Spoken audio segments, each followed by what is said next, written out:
So now let's talk a little bit about thread milling. When I'm thread milling, the difference between that and a tap, if you've never used one, is that there's no pitch to the teeth. Now this is an insert thread mill, so I can put different inserts for different pitches of threads, but this one is actually set up to do 8 threads per inch. And what's going to happen is the tool is going to be spinning and the machine is going to work in a helical direction so that it actually creates the thread for us, okay? So first thing I gotta do is take the old tool out and put this one back in. Okay, so I got my threading tool in there. It's telling me to make sure that I have tool number 5 in there, start the spindle as usual and go on, okay? Now I can actually track through this whole thing, but usually I'll just track to the beginning to make sure I'm in the right place. Let's turn the spindle on. And I'm gonna hit stop, go to tracking, and bring it into place.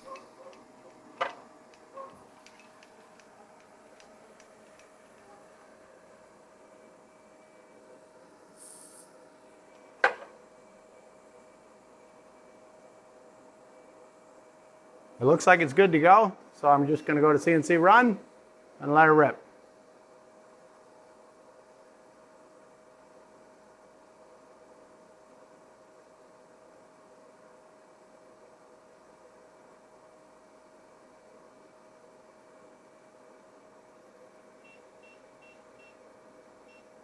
I think in this case I can even speed it up a little bit to get it right.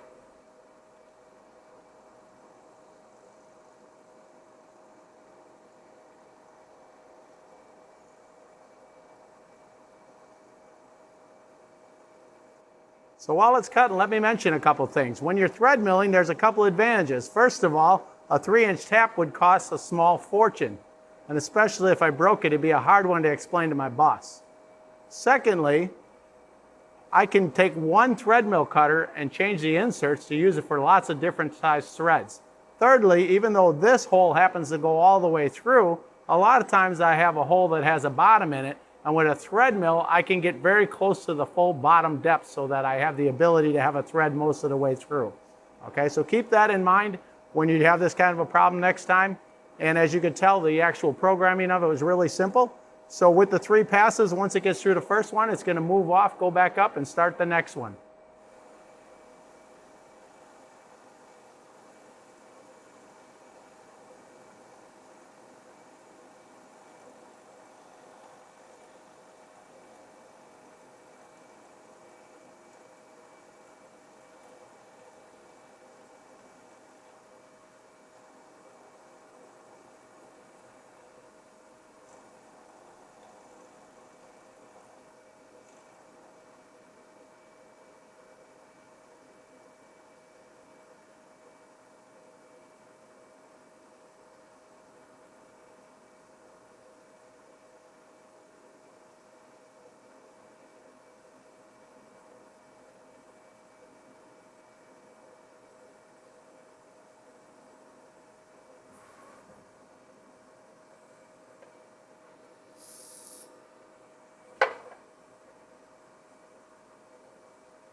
As you can tell when you're doing threading, obviously it takes longer than when you're tapping and doing it all in one cut. But for a thread this size, it's well worth the extra time to be able to get what you're trying to achieve. Plus you have a lot more flexibility in adjusting how tight of a thread you're actually making.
I have one more rough pass and then the finish.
And now the finish cut.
And there you go.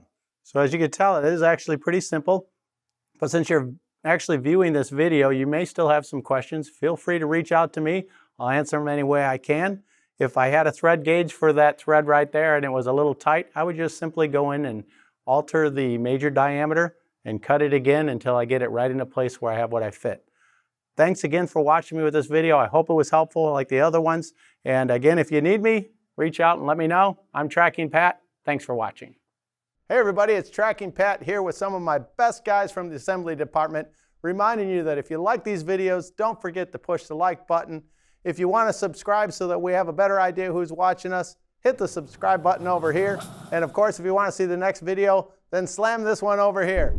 And as always, I hope you enjoy the video, and most importantly, don't forget, keep on tracking.